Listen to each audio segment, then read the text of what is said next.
नमस्कार मंडळी, चला तर आप्पे पात्रामध्ये अंडे ठेवून ही कुठली रेसिपी असा प्रश्न तुम्हालाही पडला असेल. पण तुम्ही एकदा जर ही रेसिपी बनवली ना तर आठवड्यातून 4 ते 5 वेळा बनवून खाल. इतकी जबरदस्त आणि युनिक रेसिपी आहे. त्यामुळे रेसिपी तुम्हाला नक्की आवडणार आहे. त्यामुळेच व्हिडिओ सोडून न जाता स्किप न करता शेवटपर्यंत बघा. चला तर लगेचच रेसिपीला सुरुवात करूया. इथे लागणार आहे एक बाउल आणि आता त्यामध्ये आपण ना अंडे फोडून घेऊया. इथे अंडे फोडण्याचा फारसा अनुभव नसल्यामुळे अंडे फोडण्यासाठी जरा जास्तीचाच वेळ लागत होता. पण चला म्हटलं, फायनली आपल्याला अंड्याला चीर पडलेली आहे आणि अशा प्रकारे हे अंड फोडून घेतलं. हाताला काहीच लागलं नाही पाहिजे यासाठी अंड फोडण्यासाठी वेळ लागत होता. 3 अंडी फोडून घेतली. आता त्यामध्ये घालायचं आहे चवीनुसार मीठ, तसंच घालायचे आहे पाव चमचा हळद किंवा त्यापेक्षा थोडीशी कमी. त्यानंतर घालायचं इथे लाल तिखट. तर इथे ना अंड्याचा हा पदार्थ बनवत असताना लाल तिखटच यामध्ये घालायचं आहे. कुठलेही मसाले यामध्ये आपल्याला वापरायचे नाही. त्यानंतर आपल्याला हे अंडे जे आहेत ते फेटून घ्यायचे आहे. त्याशिवाय आता इथे आपण 3 अंड्याचा वापर केला, पण तुम्हाला जेवढ्या प्रमाणात हा पदार्थ बनवायचा आहे त्या हिशोबाने तुम्ही इथे अंडे घेऊ शकता. आता हे अंडं जे आहे ना ते चमचा जो आहे ना तो तळावर असा धरायचा आहे आणि फेटायचं आहे. पाहू शकता अशा प्रकारे फेटल्यामुळे काय होतं, अंडं जे आहे ना ते एकदम फ्लफी तयार होतं बरं का. आणि यामुळेच याचा जो पदार्थ आपण तयार करणार आहोत तो देखील जाळीदार तयार होणार आहे. तुम्ही म्हणाल अंडा जाळीदार होण्याचं काय संबंध, तर हो, अंडं तुम्ही जेवढं फेटाल ना तेवढं त्यापासून कुठलाही पदार्थ बनवा तो छानच आणि जाळीदार आणि शिवाय तो फुगतो सुद्धा व्यवस्थित आतपर्यंत म्हणजे व्यवस्थित होतो. त्यानंतर यामध्ये घालायचा आहे एक मीडियम साईजचा कांदा आणि कोथिंबीर. यामध्ये ना जास्तीच्या भाज्या किंवा जास्तीचं म्हणजे काहीच घालायचं नाही. जेवढं तुम्ही नॉर्मल मी ज्या पद्धतीने दाखवलंय तशा प्रकारे कराल ना तेवढा तो पदार्थ चविष्ट तयार होणार आहे. आता कांदा कोथिंबीर मिक्स करून झाली की अप्पे पात्राला तेल लावून घेऊया.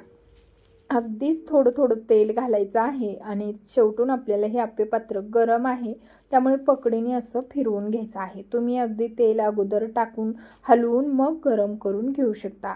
आता इथे ना आपल्याला हे अप्पे पात्रामध्ये जे अंड्याचं मिश्रण आहे ते टाकून घ्यायचं आहे.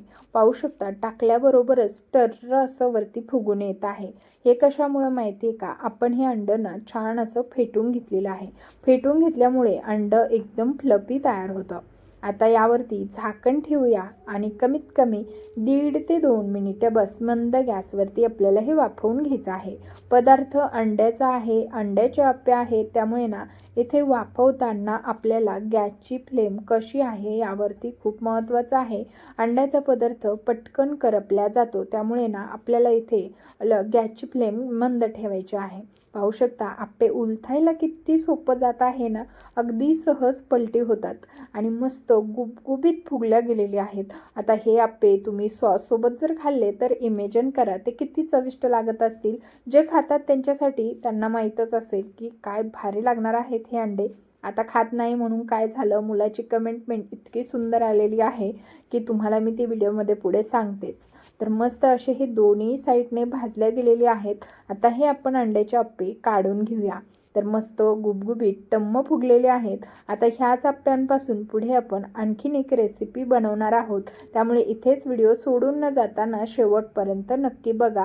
तसंच तुम्ही हा व्हिडिओ कुठल्या शहरातून किंवा गावातून बघितला हे देखील मला कमेंट करून नक्कीच कळवा, जेणेकरून मलाही तुमचे पर्सनली आभार मानता येतील. तर संपूर्ण अप्पे आपल्याला याच पद्धतीने काढून घ्यायचे आहे. अप्पे काढण्यासाठी ना अजिबातच आपल्याला झंझट नाही. खरंच खूप सुंदर असे अप्पे झालेले आहेत. आता अप्पे बनवून तयार झाले की इकडे ना एक कढई ठेवायची आहे. कढईमध्ये आपल्याला आता वाटण तयार करून घ्यायचं. त्यासाठी इथे आलं, लसूण, कांदा आणि खोबरं घेतलेलं आहे. त्याशिवाय आपल्याला लागणार आहे 2 चमचे चणा डाळ. आता ही चणा डाळ ना छान अशी भाजून घेऊया. खुसखुशीत होईस्तोवर, तसंच थोडीशी गोल्डन कलरवरती भाजल्या जाईल ना अशा प्रकारे ही चणा डाळ आपल्याला भाजून घ्यायची आहे. तर पहा अशा प्रकारे तेल घालून 2 मिनिटे भाजून झालेली आहेत आणि छान असा गोल्डन कलर आपल्या डाळीला आला की यामध्ये किसून घेतलेलं खोबरं घालायचं आहे. आता इथे ना नेहमीच्या भाजीपेक्षा थोडंसं जास्त प्रमाणात खोबरं व कांद्याचा आपल्याला वापर करायचा आहे.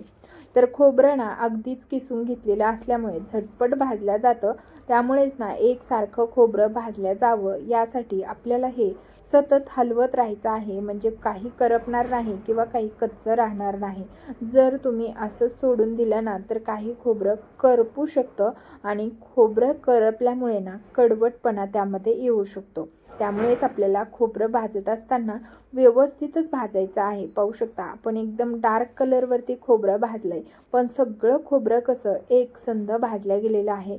कुठेही तुम्हाला काळं दिसलं नसेल. आता खोबरं भाजून झालं की काढून घेतलं. त्याचमध्ये मोठ्या साईजचे 2 कांदे जे आहेत ते उभे पातळ चिरलेले आहे ते घालून घेतले. तुम्हाला सांगितल्याप्रमाणे खोबऱ्याचं व कांद्याचं प्रमाण इथे आपल्याला थोडंसं जास्त वापरायचं आहे. ते का वापरायचं आहे मी व्हिडिओमध्ये तुम्हाला पुढे सांगणारच आहे. पण त्या अगोदर आता कांद्यामध्ये देखील थोडंसं तेल घालून घेतलं, म्हणजे कांदा ना छान पटकन मोकळा होतो आणि भाजल्या देखील जातो. आता आपण कांदा इथे मोकळा करून घेतला नव्हता, फक्त पातळ असा स्लाइसमध्ये कट केलेला, पण तो कांदा पाहू शकता पूर्णपणे मोकळा झालेला आहे. आता इथे बऱ्यापैकी 50% कांदा आपला भाजला गेलेला आहे, पण आणखीन आपल्याला हा कांदा छान असा भाजून घ्यायचा आहे. कांदा चांगला भाजला की यामध्ये घालायचं आहे आलं आणि लसूण. आलं आणि लसूण देखील 1-2 मिनिटासाठी यामध्ये भाजून घेऊया.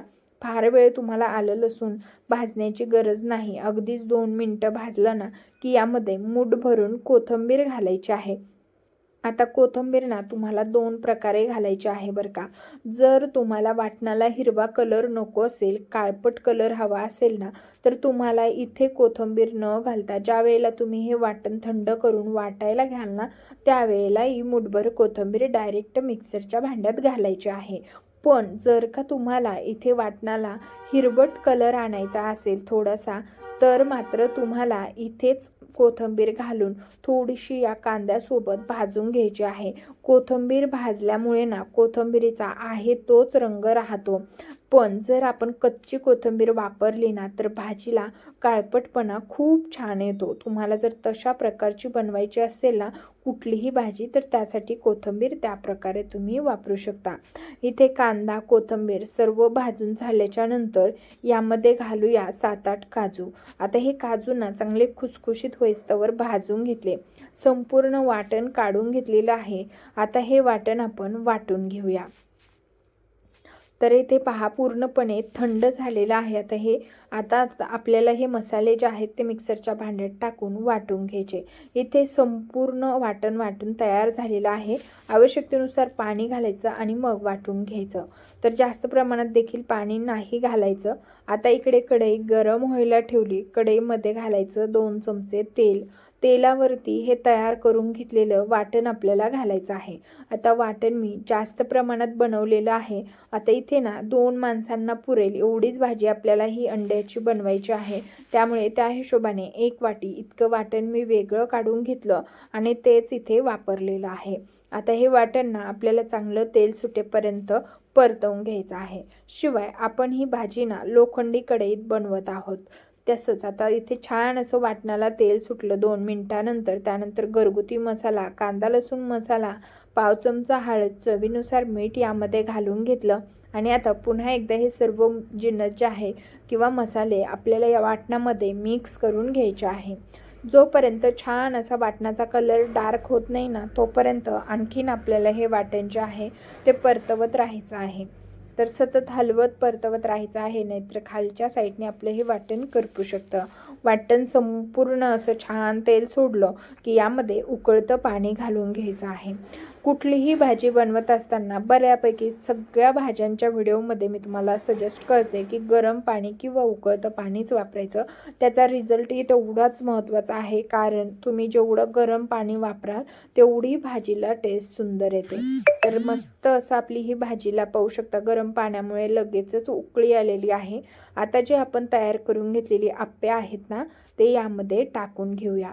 तर पहा ही एक दुसरी पद्धत झाली की जे की आपण ना मस्त आमटी आणि अंड्याचे हे अप्पे त्यामध्ये टाकून खाऊ शकतो. आमटीसोबत हे अप्पे कसे लागत असतील फक्त इमेजिन करूनच तुमच्या तोंडाला पाणी येईल. तर खरंच खूप सुंदर रेसिपी तयार झालेली आहे. यावरती सगळ्यात शेवटून घालायची आहे बारीक कट केलेली कोथिंबीर आणि अगदीच तुम्ही मंद गॅसवरती 2-3 मिनिटे देखील ही भाजी शिजवून घेऊ शकता. फार वेळ देखील शिजवण्याची काहीच गरज नाही. मसालाही आपण छान असा परतवून घेतलेला आहे. त्यामुळेच इथे ना आपण फक्त 2 ते 3 मिनिटेच भाजी शिजवून घेतलेली आहे. भाजी छान तयार झाली, गॅस बंद करूया. तुम्ही ना अनेक प्रकारच्या ह्या अंड्याच्या भाज्या खाल्ल्या असतील, पण हे मस्त आप्पे अंडा भाजी कधी खाल्ली आहे का? तर सुंदर अशी भाजी तयार झाली आहे, सर्व्ह करून घेऊया. तर तुम्ही इथपर्यंत व्हिडिओ बघितला असेल आणि आणखीन आपल्या व्हिडिओला लाईक केलं नसेल तर लगेचच करून घ्या. तसंच चॅनलला सबस्क्राईब केले का चेक करा, नसेल केलं तर तेही करून घ्या. तसंच बाजूच्या बेल आयकॉनला ऑन करा, म्हणजे पुढील येणाऱ्या रेसिपीचे नोटिफिकेशन तुम्हाला सर्वात पहिले मिळेल. ते मस्त अशी भाजी सर्व्ह करून झालेली आहे. बाहेर घ्यायची म्हटलं ना तर अतिशय महाग भाज्या राहतात, पण घरच्या घरी मस्त चटपटीत आणि आगळीवेगळी रेसिपी तुम्हाला कशी वाटली कमेंट करून नक्कीच कळवा. रेसिपी जरा जरी आवडली असेल तर व्हिडिओला एक लाईक आणि आपल्या चॅनलला नक्की सबस्क्राईब करा. बाजूच्या बेल आयकॉनला ऑन करा, म्हणजे पुढील येणाऱ्या रेसिपीचे नोटिफिकेशन सर्वात पहिले तुम्हाला मिळेल. चला तर भेटूया नवीन एका अशाच इंटरेस्टिंग आणि यूजफुल रेसिपीसह. तोपर्यंत धन्यवाद.